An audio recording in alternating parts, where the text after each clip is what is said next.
Bem-vinda aos 7.492 dias de quarentena. Como é que vocês estão? Saco cheio? Eu também. Mas enfim, a gente tem que continuar as atividades, né? E os conteúdos, manter da melhor forma possível. Desse vídeo eu vou falar sobre o renascimento. Renascer do quê? Né? O que estava renascendo? Vocês já se perguntaram? Então, renascimento é para as pessoas que viviam naquela época, eles estavam reflorescendo, renascendo, saindo da Idade Média. Bem final da Idade Média, o início da Idade Moderna. É claro que eles não sabiam que eles estavam vivendo isso, essa divisão é posterior, mas esse nome Renascimento já é lá dessa época, porque estavam acontecendo muitas transformações na Europa. Tinha as grandes navegações, que é uma grande quebra de paradigma, agora tem novos continentes, tem o renascimento urbano e comercial, né? Tendo cidades, eles não vivem mais nos campos, tem comércio. A burguesia agora ela está forte, ela tem dinheiro, né? Não é os nobres que mandam no pedaço, já é a burguesia que começa a ter lá a sua importância. Surgimento da imprensa e do papel. Por que isso é tão importante? Porque antes, quem é que fazia os livros? A igreja. Então, ela determinava que livro ia ser escrito, eram os monges que copiavam página por página, palavra por palavra. Agora, com a imprensa, que é tipo a impressora da época, que eles colocavam as letrinhas numa tábua gigante, e era tipo um carimbo. E assim eles conseguiam imprimir livros mais rapidamente. E eles também poderiam ter maior opção de escolha em que informações queriam ser divulgadas.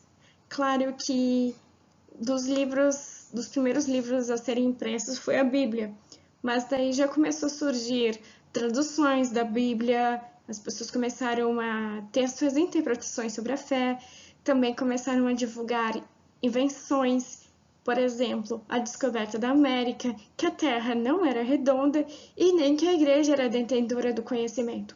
Isso tem um grande impacto na sociedade. Claro que foi bem aos pouquinhos, né? Não foi assim, tcharam! Não, demorou um tempo, mas já foi muito importante a descoberta da imprensa e do papel. Junto com isso, também teve avanço em várias áreas do conhecimento, como a matemática, a geometria, a medicina, porque antes as pessoas nem sabiam como é que surgiam os nenéns, por exemplo. Ficou grávida do nada, assim. Né? Eles não tinham noção que tinha um espermatozoide, que tinha um óvulo. Vai demorar um tempo ainda para eles descobrirem. A pessoa teve um apendicite. Tá tendo foi castigada por Deus, né? Não podiam abrir uma pessoa, a igreja não permitia, para ver o que estava acontecendo. Não podia abrir, isso era um pecado, abrir a pessoa. A pessoa tinha que morrer intacta para chegar lá no paraíso intacta.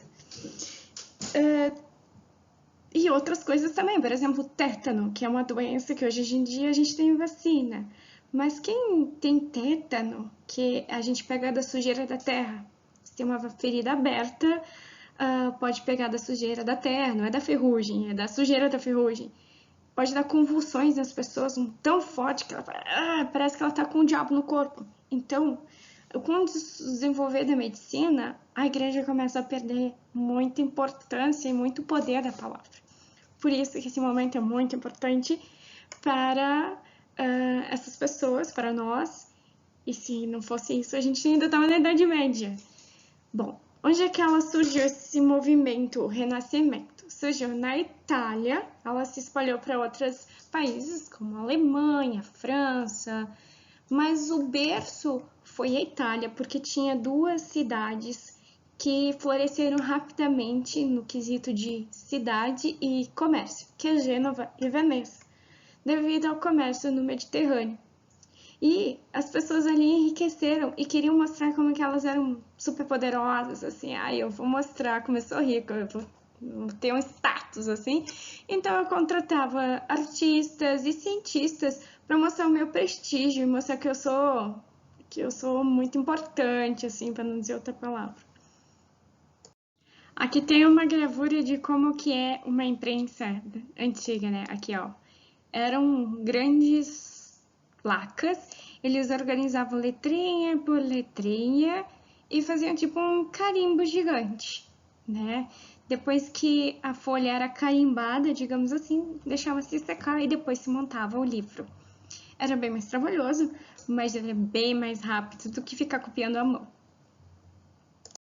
Então, nessa época, vários artistas, cientistas começaram a desenvolver o pensamento humanista. O que é esse pensamento humanista?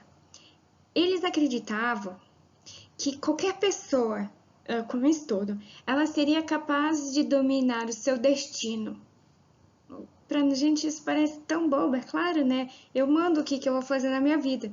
Mas é que a gente já vive num momento que isso já está cristalizado. Antes, não era bem assim.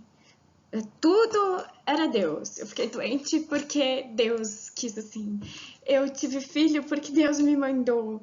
Ai, eu sou pobre porque Deus quis assim. Ah, eu sou ferreiro porque meu pai foi ferreiro. Então eu não tinha como dominar o meu destino. Meu destino já estava traçado. Eu não tinha como mudar. E eu não podia nem transformar a natureza, pegar uma casca de árvore e transformar em papel. Pegar certas substâncias e fazer outra substância, por exemplo, o álcool, né? Eu vou pegar a cana-de-açúcar e vou transformar em álcool. Isso não era permitido, era um pecado. As pessoas viviam conforme a igreja dizia lá na Bíblia. E agora esses humanistas vão contestar. E claro que eles vão ser perseguidos por conta disso. Mas o resultado disso foi que cada vez mais teve conhecimentos em ciências, na geometria, na geografia, na música, e o homem sempre estava no centro de tudo, que antes era Deus, era um teocentrismo, Deus estava no centro de tudo, tudo era Deus, Deus, Deus aquilo, Deus aquilo. Agora o homem define o seu destino. O que faziam os humanistas, né? Os humanistas são os renascentistas. Eles criticavam os textos, né? Eles liam e faziam uma crítica, positiva ou negativa. Né? Era permitido interpretar. Estudavam as línguas, latim, grego, alemão, e também foi um período muito importante para a formação dos estados, porque surgiu as línguas nacionais, como o alemão, a França, e começaram a se definir, uma vez que a língua estava sendo estruturada através dos livros. Antes era só falado, então era uma bagunça, vinha as gírias e mudava.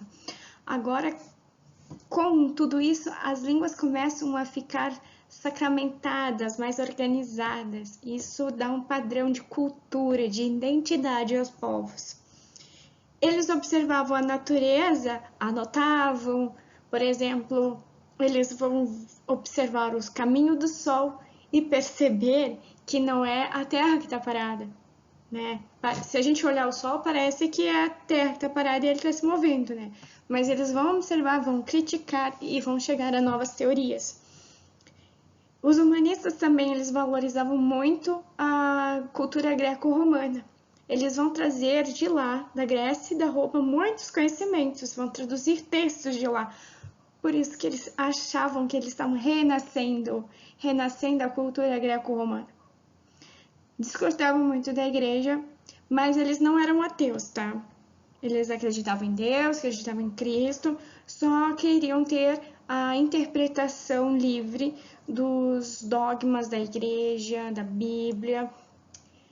E por isso, né, por eles ousarem criticar a igreja, muitos foram perseguidos, inclusive um padre, né, um padre que contestava as ideias da igreja, o Giordano Bruno, ele foi posto na fogueira. Então, já que eles valorizavam muito a razão, a observação, vai surgir a ciência experimental. Por que vai surgir? Porque antes, como eu já estava dizendo, tudo era os conhecimentos da natureza, quem detinha era a igreja. Mas eles vão começar a observar, né? E ver como é que funciona a natureza. Desde a movimentação dos astros ao funcionamento do corpo, tudo vai ser observado e vai nascer um método científico. E eles vão anotar, calcular e ver como é que a natureza funciona. Os astros, a natureza. Um exemplo clássico é que antigamente eles achavam que quando a carne apodrecia, aqueles bichos, né, que tá decompondo já, né, aqueles bichinhos da mosca, eles achavam que surgiam de dentro da carne, né. Mas daí eles começaram a observar, né, isso vocês devem ter visto em ciência em algum momento da vida, né, que daí deixa lá a carne com o pote aberto, aqui, ó, por exemplo, tá aqui aberto, se deixar o pote aberto, as moscas vão vir, vão fazer o cocôzinho dela e vai sair aquele bicho nojento, né. Se a gente fecha com uma gaze, vai ficar a larva em cima. E se deixar completamente fechado, não tem como fazer, a mosca vai embora ou ela nem vai se interessar. E eles observaram, então, que, através da observação, eles vão concluir que o bicho, ele não surge da carne, ele vem da mosca. Isso foi uma grande descoberta, né? Eles começam a descobrir e surge, então, a ciência. E experimental, porque eles fazem experimentos, observações, é algo mais empírico. Então, vários cientistas surgem e surgiu muitos astrônomos que vão desvendar sobre a astronomia. Até então, a igreja defendia que além da Terra ser quadrada, coisa que foi rebatida por Cristóvão Colombo, também defendiam que a Terra era o centro do universo. Por que a Terra é o centro do universo? Porque na Terra está a criatura divina, o ser humano. E o ser humano, né, criatura divina, ela tem que estar no centro do mundo. Então, esse era o modelo geocêntrico. E os outros planetas, inclusive o Sol, ele girava em torno, né? Porém, o Copérnico, ele vai contestar isso e vai dizer, então, que a Terra ela gira em torno do Sol. E quem está no centro é o Sol. De Sol vem uma palavra Hélio, né? Na mitologia romana, o deus Sol é o Hélio. E então, é heliocentrismo. E os outros planetas são ao redor. Ele acreditava que a trajetória dos planetas era circular, como que está aqui no desenho.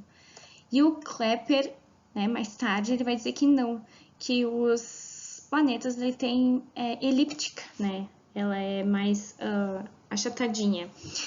O Galileu Galilei, ele vai confirmar as teorias dos seus colegas anteriores, aperfeiçoar o telescópio, descobriu as montanhas da Lua, satélites de Júpiter, manchas solares, entre outros, e ele vai ser perseguido pela Igreja Católica. A Igreja Católica queria mandar ele para a fogueira por dizer que o Sol está no centro e a Terra girando ao redor. Uma vez no julgamento, ele vai dizer que não, que ele tá mentindo e vai safar o pescoço dele, né? Ele não é que nem o Sócrates que morreu, dizendo não, vocês que são loucos. Aqui tem mais uma gravura, né? Que a igreja, ela seguia a ideia de Ptolomeu, que a Terra era o centro do universo e os outros planetas que giravam ao seu redor. Né? E no século XV, né, que o Copérnico ele vai desenhar um novo sistema. Entre outras áreas de conhecimento, temos aqui a medicina e a física. Vários cientistas, médicos vão começar a descobrir o funcionamento do corpo humano. Como eu disse antes, a dissecação dos cadáveres era proibida. Então as pessoas não sabiam o que tinham dentro de si. Eu não sabia estômago, não sabia os ovários, testículos, a circulação, nada disso era conhecido. Muitos desses médicos antigos, químicos, eles eram chamados de alquimistas. Sim, muitos deles queriam encontrar a pedra filosofal, aquela pedra filosofal que é citada no Harry Potter. Ela, sim, isso é real, as pessoas procuravam o elixir da vida e também algo que pudesse transformar qualquer coisa em ouro. Isso já tem mitos desde a Grécia Antiga. Ninguém conseguiu. Mas esse Paracelso, que é um alquimista, ele conseguiu estudos da homeopatia e também da quimioterapia. O Vesálio, ele dissecava cadáveres para descobrir a anatomia humana, descobrir onde que ficava o cérebro, o esôfago, a laringe, o pulmão. O Fracastório, ele vai revelar a teoria do contágio, né?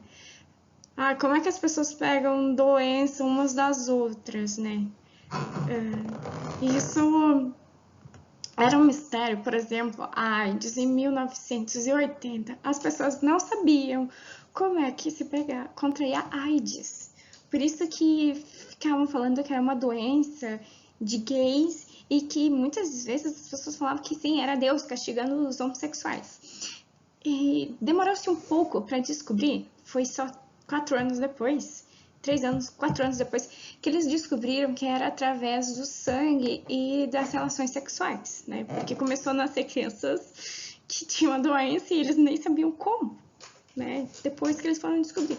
Imagine, se uma coisa há 40 anos atrás era um mistério, com contágio da AIDS, imagine em 1500 eles descobrirem como é que se pegava pneumonia, gripe, tétano e sífilis, outras doenças, eles não tinham ideia. Então, o Fracastório ele vai fazer as teorias do contágio e explicar como são as infecções. Leonardo da Vinci, além de artista, ele também foi físico e ele inventou muitos projetos de coisas que só seriam realizadas depois, como o seu parafuso voador, que seria o helicóptero, o submarino, a máquina a vapor, balão de ar, entre outros. Ele também estudava som, cores e luzes. Então, esses médicos, né, eles começaram a descobrir e desenhar a mão, os pés, os ossos, a descobrir os intestinos, e muitos foram perseguidos por isso, né? Tem aqui um filme, para quem quiser ver, não tiver o que fazer, procure esse filme, O Físico, que conta um pouco como esse cara, né, que tinha conhecimentos medicinais, digamos assim, ele conseguiu tratar a peste bubônica. Falando então desse cara, o Leonardo da Vinci, é o cara que pintou a Mona Lisa, que dizem que ele se inspirou nele mesmo. Algumas pessoas dizem que ele é homossexual, então. Mas são muitas teorias. Mas ele era um grande inventor, né? Ele fez desenhos de coisas que não foram feitas na época. Como esse aqui, que é o tanque, tipo o tanque de guerra, que só vai surgir na Primeira Guerra Mundial. O helicóptero, que também só surge no século XX.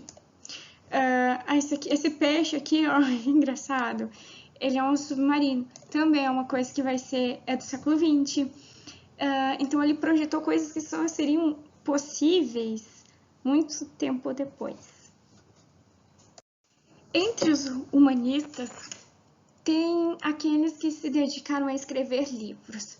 Eles só não queriam descobrir coisas sobre a sociedade, mas também melhorar. A sociedade tem problemas desde sempre, né? Eles criticavam essa sociedade, viam os seus problemas e colocavam nos livros, às vezes em forma de teatro, às vezes de sátiras, de comédias ou de livros mais teóricos. Por exemplo, o Thomas Morris, ele vai escrever uma obra Utopia. Utopia seria a sociedade perfeita, então ele escreve como seria, né? E ele começa a questionar sobre esse mundo perfeito. O Erasmo Rotterdam também, ele escreve o Elogio à Loucura e coloca em xeque alguns comportamentos da sociedade. O Maquiavel, que vem daí maquiavélico, que é uma pessoa malvada, mas não é bem isso. Ele vai descrever na obra O Príncipe como que você conquista o poder, como você mantém e também como pode perder. Então, nesse livro, O Príncipe. O Shakespeare, ele escreveu muitas obras sobre o comportamento humano e são comportamentos não só daquela época, mas comportamentos que são hoje. Essas obras, elas são muito atuais, elas transcendem o seu tempo.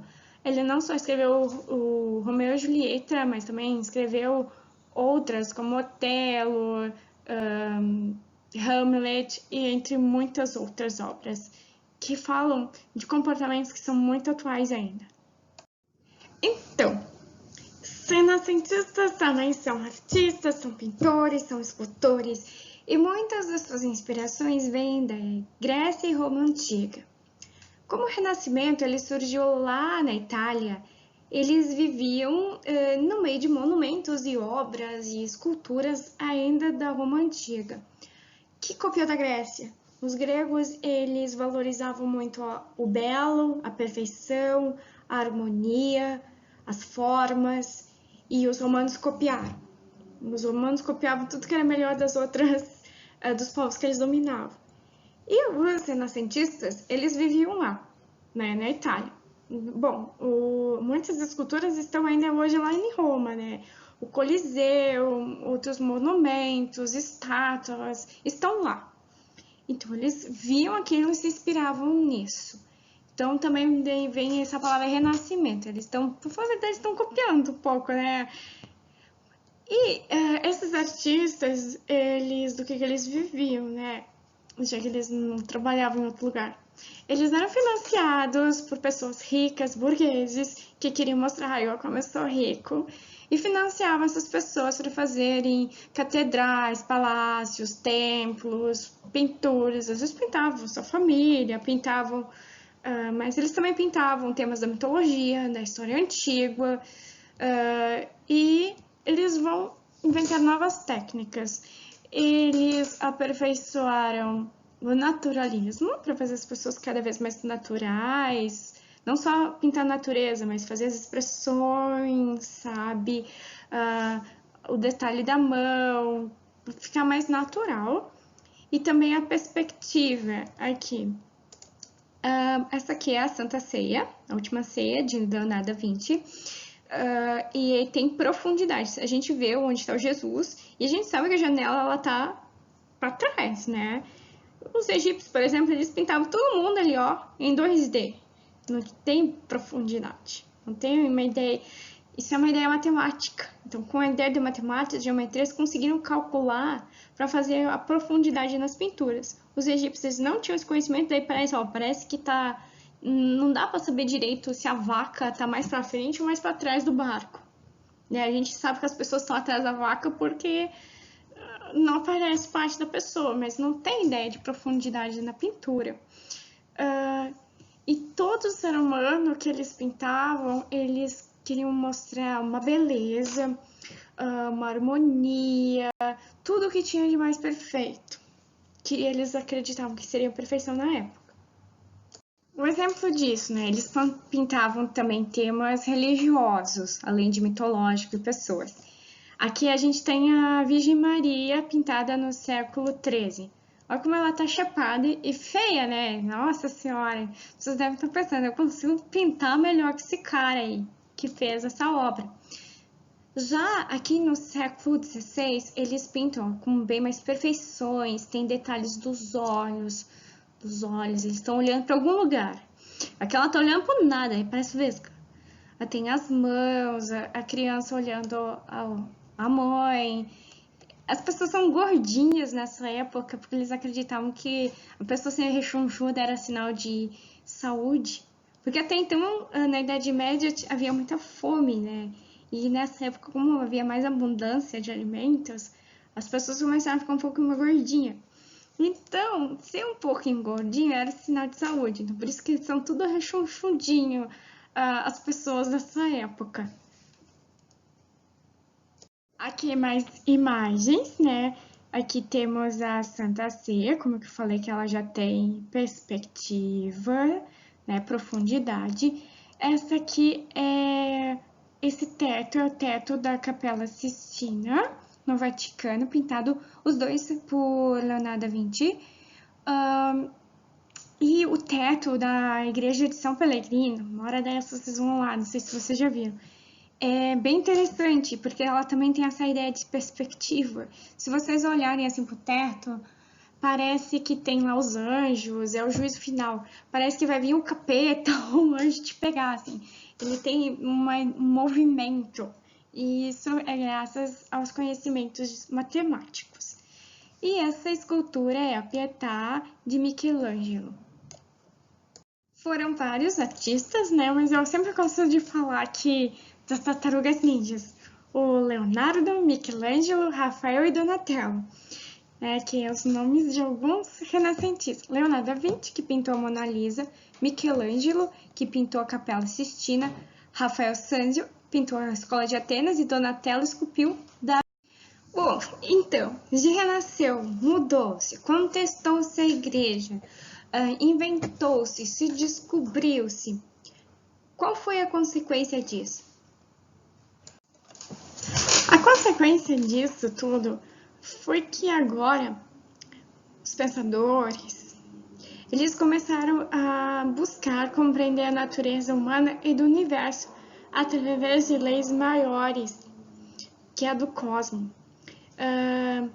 Por exemplo, o matemático Isaac Newton, ele rejeitou a ideia de um universo estático e afirmava que o universo estava em constante movimento, obedecendo às leis de gravitação universal. E por isso, ele conseguiu explicar por que a trajetória dos planetas ela não é circular, e sim elíptica. O René Descartes, esse tiozinho aqui da foto, ele parece Mr. Bean, olha só.